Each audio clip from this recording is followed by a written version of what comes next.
थी। अचानक से मेरा दुपट्टा खिंचाया बहुत ज़ोर से। मैंने सोचा क्या हो रहा है, जब मैंने पीछे मुड़ी तो मेरे कमर पे उस आदमी का हाथ था और मेरा दुपट्टा वो ज्योति कुमार खींच रहा था। और मेरे हस्बैंड उस दिन बेड पे पड़े हुए देखते रहे कि मेरी वाइफ का कोई दुपट्टा खींच रहा है। और जब मैंने उस आदमी को देखा ना तो वो मुस्कुरा रहा था। मैं डॉक्टर अखिलेश गंदे गंदे इशारे कर रहा था मुझे सर। चलता था ना तो मुझसे सट के क्रॉस करता था सर। मैं इग्नोर कर देती थी कि मेरा हस्बैंड है यहाँ पे, वरना अगर बाहर उधर चप्पल खोल के मैं मारती सर ऐसे इंसान को। एक डॉक्टर मुझे कहता है अरे छोड़िए ना, वो छोरा तो ऐसे ही बौखला रहा है जब से आया है।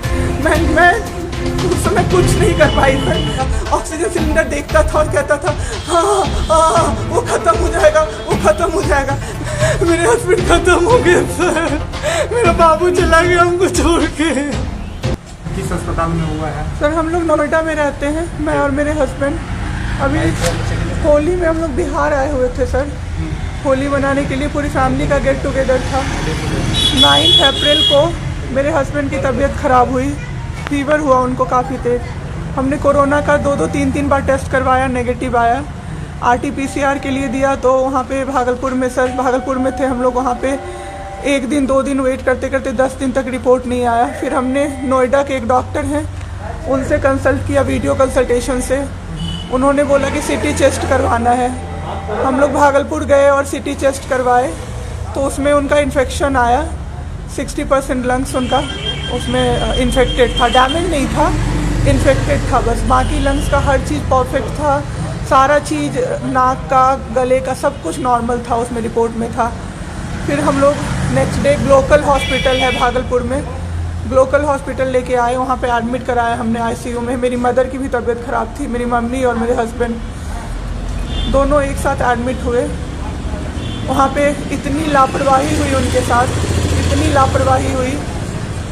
डॉक्टर्स आते थे बस विजिट के लिए, 10 मिनट देख के गए। उसके अलावा जितने भी वहाँ पे नर्स थे, कंपाउंडर्स थे, सारे के सारे जल्लाद थे सर।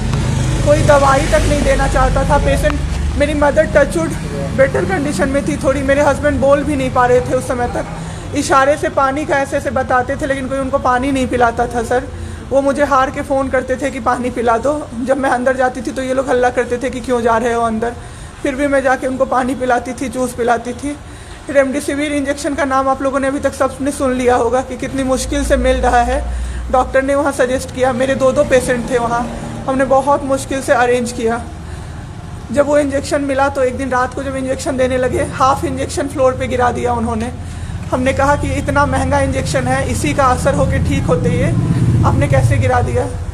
उन्होंने कहा कि 50,000 का भी गिरा देता ना तो तुम कुछ नहीं कर पाती अभी। हम लोग चुपचाप वहाँ से सर हट गए। थोड़ी देर बाद वहाँ पे मेरे हस्बैंड को मैंने देखा कि उन्होंने 2-3 बार पॉटी किया था, यूरिन पास किया था, कोई क्लीन करने नहीं आ रहा था सर। 6 घंटे से वो उसी गंदगी पे पड़े हुए थे। उन्होंने मुझे फिर फ़ोन किया, बस फ़ोन कर पाते थे सर, बोल भी नहीं, बस मिस्ड कॉल आती थी, मैं समझ जाती थी कि कुछ परेशानी है उनको।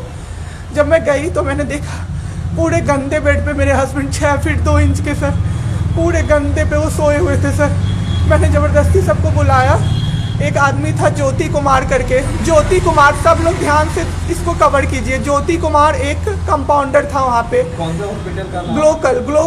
Glocal hospital Bhagalpur. Jyoti Kumar compounder है वहाँ का, मतलब जो अटेंडेंट सब होते हैं ना वो है, लड़की नहीं है लड़का है ज्योति कुमार। उसको मैंने रिक्वेस्ट किया कि भैया प्लीज़ आप मेरे हस्बैंड की मदद कर दीजिए, रात में ये लोग रुकने नहीं दे रहे हैं मुझे अपने पास, इनके पास। उसने बोला ठीक है ज़रूर मदद करूँगा, ये कह के, और मैं अपने हस्बैंड से बात करने लगी, इशारे से ही वो बात कर रहे थे, मैं बोल रही थी। अचानक से मेरा दुपट्टा खिंचाया बहुत ज़ोर से। मैंने सोचा क्या हो रहा है, जब मैंने पीछे मुड़ी तो मेरे कमर पे उस आदमी का हाथ था और मेरा दुपट्टा वो ज्योति कुमार खींच रहा था। मेरी माँ पीछे से चिल्लाई, मेरे हस्बैंड ऐसे ऐसे होने लगे, पूरा पसीना उनको चल गया, कुछ बोल नहीं पा रहे थे वो। जब हम लोग ठीक थे ना, मैं बाहर निकलती थी ना, कोई मुझे ऐसे देखता था ना नॉर्मली ही तो कहते थे आंख निकाल लूँगा, क्या सोच के इसको देख रहे हो। और मेरे हस्बैंड उस दिन बेड पे पड़े हुए देखते रहे कि मेरी वाइफ का कोई दुपट्टा खींच रहा है। और जब मैंने उस आदमी को देखा ना तो वो मुस्कुरा रहा था। मैंने ऐसे दुपट्टा खींचा और मैं कुछ नहीं बोल पाई डर से कि मेरे हस्बैंड यहाँ पे है, मेरी माँ यहाँ पे है, ये लोग कुछ कर देगा।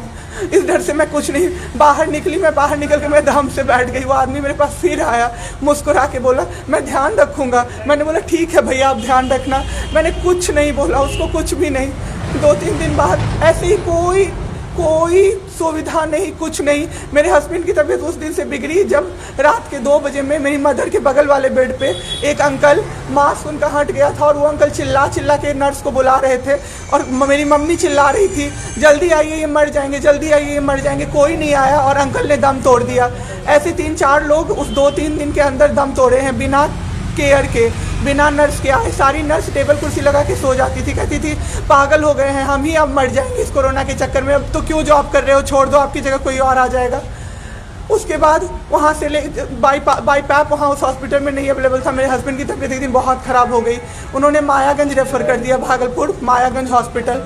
हम लोग अभी मायागंज आए, मायागंज की और हालत ख़राब। ICU में 4 बेड था। मेरे हस्बैंड के बगल वाले बेड पे 4 लोग 6 से 7 घंटे में 4 लोग ख़त्म हुए। क्यों ख़त्म हुए? वो नर्स को बुला रहे थे, सिस्टर आ जाओ, दिक्कत हो रही है, दिक्कत हो रही है, और सिस्टर नहीं आती थी। एक अंकल तो बुलाते बुलाते उलट के गिर गए, पूरा सर फूट गया, ब्लड और मर गए वो अंकल वहीं पे। इतना मेरे हस्बैंड डर गए। शाम होते होते मेरे हस्बैंड की तबीयत अचानक से ख़राब होने लगी, पूरा ये सब ड्राई हो गया, एक लेयर वाइट कलर का जम गया उनके ऊपर, बहुत ज़्यादा तबीयत ख़राब हो गई। हम लोगों को समझ में नहीं आ रहा था कि हो क्या रहा था। अचानक से मेरे दिमाग में आया ना, डॉक्टर को कम से कम 5-6 बार मेरी बहन बुलाने गई है, क्योंकि कोई डॉक्टर था ही नहीं ड्यूटी। कब हुई आपके हस्बैंड की डेथ? परसों। सुनिए मेरी बात, पहले पूरी कहानी मेरी सुनिए। मेरी बहन 5 बार 6 बार गई है बुलाने डॉक्टर को मायागंज में, तो डॉक्टर क्या कह रहे हैं, यार रात में भी सोने नहीं दोगे, रात में भी सोने नहीं दोगे। जब हमने देखा जाके सर, तो लाइट ऑफ, इमरजेंसी के नाइट डॉक्टर्स का लाइट ऑफ, और सब नीचे बिछा के मूवी देख रहे हैं और सो रहे हैं, और दरवाज़ा तक नहीं खोला सर। मेरे हस्बैंड की ऐसी हालत हुई, जब मेरी दीदी बहुत जाके चिल्लाई तब एक डॉक्टर आए वहाँ से, तो उन्होंने देखा क्या कि मास्क, उन्होंने ऐसे मास्क लगा होता है ना, उसमें एक ऑक्सीजन सप्लाई का पाइप होता है ना, वो पाइप ही नहीं लगाया था सर, बस मास्क लगा के छोड़ दिया था, ऑक्सीजन सप्लाई आ ही नहीं रहा था।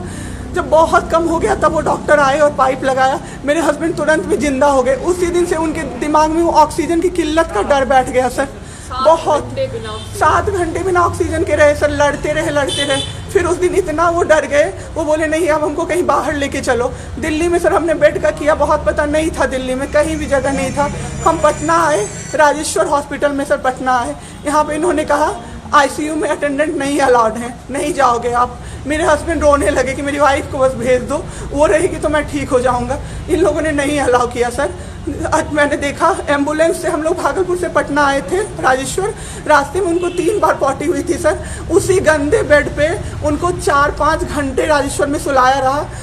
मैं 10 बार जाके बोली बाहर से कि सर प्लीज़ बेड क्लीन कर दीजिए, वो हम लोग देख लेंगे ना। एक डॉक्टर निकले, मैंने बोला, वो मेरे हस्बैंड अंदर से ना बोल नहीं पा रहे थे, अंदर से ऐसे ऐसे कर रहे थे, बुला रहे थे सबको। मैंने कहा सर वो बुला रहे हैं किसी को बाहर से, तो एक डॉक्टर मुझे कहता है अरे छोड़िए ना, वो छोड़ा तो ऐसे ही बौखला रहा है जब से आया है। मैं उस समय कुछ नहीं कर पाई सर। उसके बाद उनका ऑक्सीजन लेवल जब 37 हो गया, तब मेरे साथ मेरी दीदी थी, मेरे जीजा जी थे और मेरे जेठ थे।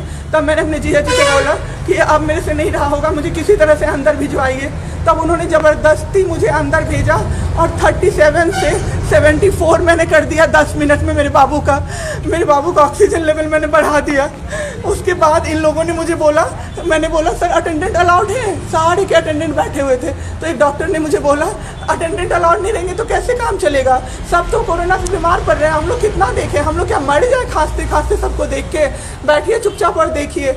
15 दिन तक सर एक टेबल पे एक लगातार मैं बैठी हूँ। आज 1 महीना पे मैंने ब्रश किया है सर, 1 महीने पे ब्रश किया है मैंने। बाबू को बहुत ठीक कर दिया, इतना स्ट्रॉ लगा के सर, मास्क के अंदर से स्ट्रॉ लगा के बाबू को मैंने जूस, दाल, रोटी सब कुछ पिलाया सर। इतने ठीक हो गए ना कि जो डॉक्टर फर्स्ट डे बोला था ये बचेगा नहीं, वो डॉक्टर सर 3-4 दिन बाद कहता है टचवुड क्या कर दिया आपने इनके साथ, ये तो एकदम ठीक हो गए, गजब का फाइट दिया आप दोनों ने मिलके।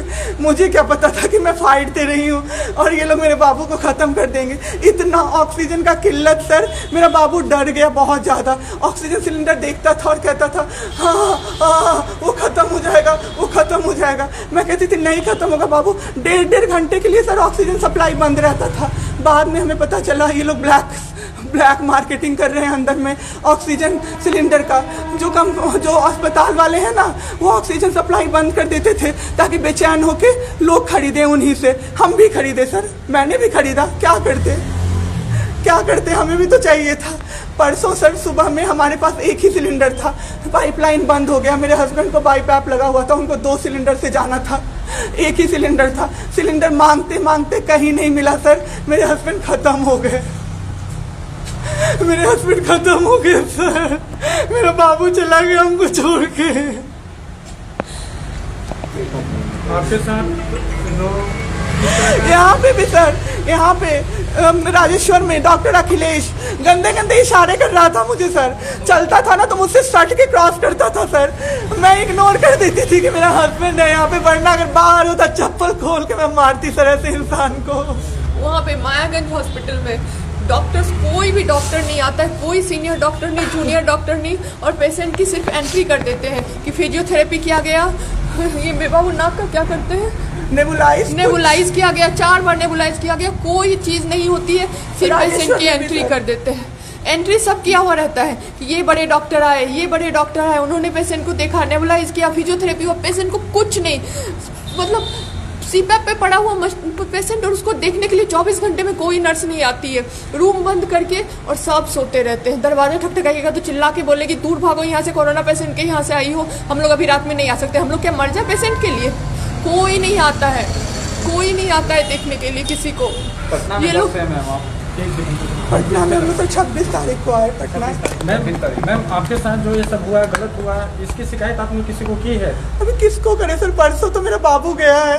परसों शाम अब क्या चाहती हैं सरकार से? क्या अभी सबसे पहले तो मैं चाहती हूँ कि सारे जगह ये, सबसे पहले तो मुझे कोई प्लेटफॉर्म मिले जिस पे मैं ये बोल सकूँ टीवी पे जाके, ताकि लोग बचें। अब जिसके साथ जो हो नहीं हो वो तो सेकेंडरी है, हमारे जैसे जो लोग उसमें पड़े हैं ना, जो ये छोड़ के भूल जाते हैं कि पेशेंट का ख्याल डॉक्टर्स रखेंगे, वो जाके अपने पेशेंट का ख्याल रखें, नहीं तो सब मर जाएंगे सर, सब मर जाएंगे। एक डॉक्टर एक दिन आए राजेश्वर में, कहते हैं अरे ये बेड अभी तक नहीं खाली हुआ है, मतलब ये आदमी अभी तक नहीं मरा है। एक आदमी के बारे में आप सोचो सर जरा सा, आप सोचो सर जरा सा। मेरे हस्बैंड को वेंटिलेटर पे नहीं रखा सर, वो शायद बच जाते। और जब मेरी एक फ्रेंड है डॉक्टर, उसने बात की कि आपने वेंटिलेटर पे क्यों नहीं रखा, तो झूठ कह रहे हैं कि फैमिली वालों ने मना किया। हमें कोई सजेशन नहीं दिया, कोई सजेशन नहीं पे आप रख सकते हो, कुछ भी नहीं सर। वो बस वेट कर रहे थे कि ये बेड खाली हो। ठीक है।